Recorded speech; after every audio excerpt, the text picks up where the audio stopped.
सौमुख्यनाम परिवर्धितमन्त्ररूपौ वैमुख्यभावपरिमार्जनकर्मबद्धौ प्रामुख्यकीर्तिवरदानविधानकर्मौ लक्ष्मीगणेशचरणौ शरणं प्रपद्ये।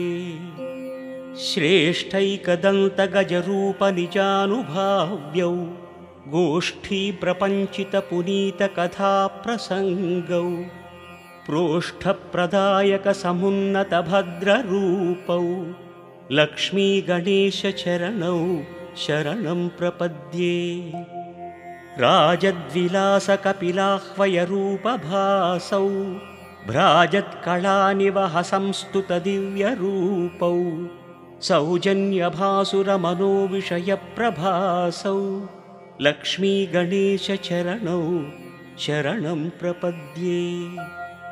विभ्राजदात्मगजकर्णिकया सुवेद्यौ शुभ्रांशुसौम्यरुचिरौ शुभचिन्तनीयौ अभ्रङ्कषात्ममहिमौ महनीयवर्णौ लक्ष्मीगणेशचरणौ शरणं प्रपद्ये। लम्बोदरात्मकतनूविभवानुभाव्यौ बिम्बायमानवरकान्तिपदानुगम्यौ सम्बोधिताखिलचराचरलोकदृश्यौ लक्ष्मीगणेशचरणौ शरणं प्रपद्ये। दुष्टासुरेषु विकटीकृतनैजरूपौ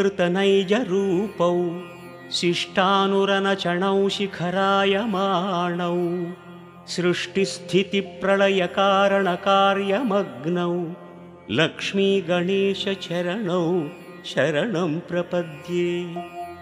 निर्विघ्नराजितपथौ नियमैकवेद्यौ गर्वापनेयचरितौ गणराड्विनोदौ सर्वोन्नतौ सकलपालनकर्मशीलौ लक्ष्मीगणेशचरणौ शरणं प्रपद्ये।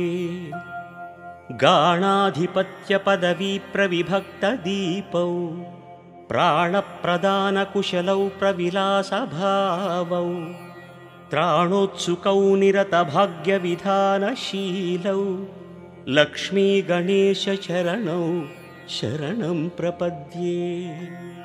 प्रग्धूमकेतुवरनामविराजमानौ स्वाधीनकर्मकुशलौ समभावभाव्यौ बाधानिवारणचरणौ भवबन्धनाशौ लक्ष्मीगणेशचरणौ